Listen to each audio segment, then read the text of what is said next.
Question 5 says A and B are events in sample space S. The probability of being in the intersection of A and B is 2/5, and the probability of being in the intersection of A and not B is 3/7. We need to find the probability of not B given that A has occurred. So for this one, I will draw a Venn diagram. I know that there's an intersection between A and B because I've got a probability for it. So if I put my two circles overlapping like that, call this one A, call that one B, straight away I can put in the 2/5.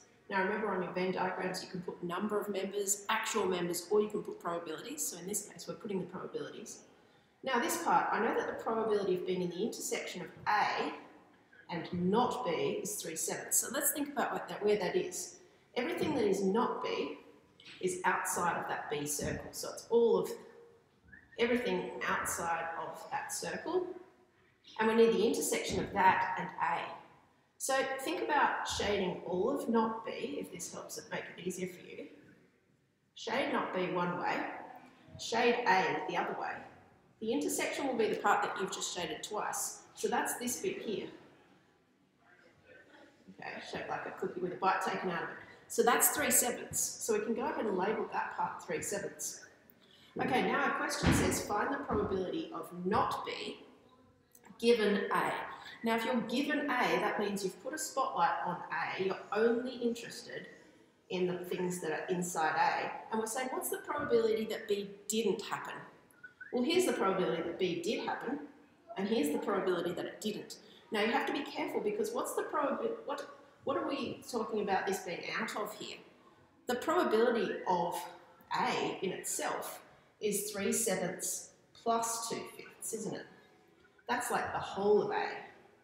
And we want just the bit that is not B, so we want just this part. So we want the 3/7 part out of the total. Now if you had a Venn diagram that just had the number of people in it, and you had something like, let's just make up some numbers and say, all right, we've got, I don't know, 5 here and 3 there and 6 there and 1 there, just make up some numbers.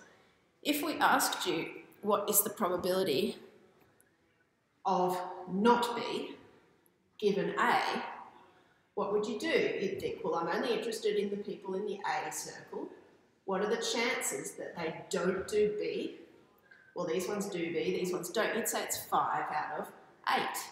Now what did you do? You did 5, that's 3/7, out of 8. And where did you get the 8? Well, you added those together, didn't you? So that's what we've got to do down here. So anytime you've got something that's a bit tricky and you're not quite sure what the method is, ask yourself a simpler question and think, what would I do in that situation? I can do the same thing here, I'm just dealing with some nasty fractions. So you can go ahead and put that into your calculator then, and your answer should be 15/29, which is B.